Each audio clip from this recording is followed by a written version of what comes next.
Hello everyone, it's Shane Kanto, your Wasteland reviewer, and I'm here to review Jennifer Kent's new film, The Nightingale. And I was able to stream this on Hulu. I didn't get to watch this in theaters, which I really wish I did. Jennifer Kent following up The Babadook, which got a lot of attention for her, which was an amazing horror film and one of the best horror films in probably ever. Honestly, that movie scares the shit out of me. But I was excited to see this film, and this is about a young woman who's out for revenge in the bush of Tasmania, this young Irish prisoner, because her husband is murdered, her baby is killed, and she's raped by these soldiers, and she chases on after them along with an Aboriginal man played by Bikali Ganambar. And both Aisling Franciosi, who plays our heroine of the story, and also Ganambar, who plays her guide, they deliver amazing performances. Their chemistry is fantastic together, and you really buy into them developing this relationship on the way.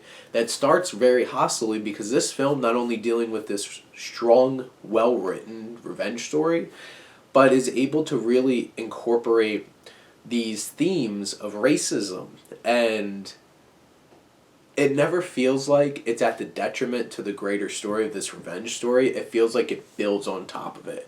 And it really sets an interesting backdrop for a lot of the characters, and especially this main relationship that's budding. And Sam Claflin, who plays this soldier who does all this, he's absolutely despicable and gives such a great performance.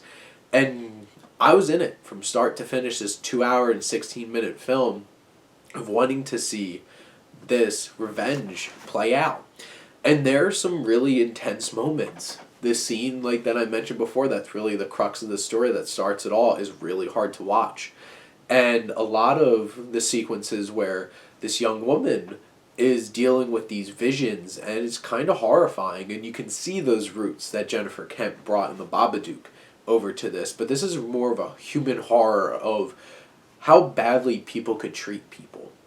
And one thing that I thought of yesterday is, like, this does its climax so much better than a film like Gangs of New York that builds up this revenge story but really is just a crux to paint a bigger picture of bigger themes.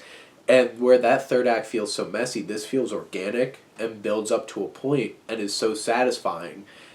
Yes, the film wavers a little bit towards the third act and drags a bit, but I still felt invested, and I felt like this was a very powerful film, really well done, incredibly shot.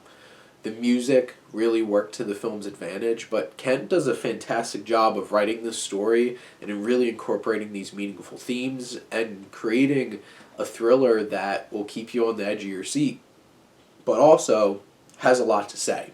And I really recommend The Nightingale. Go check it out on Hulu right now.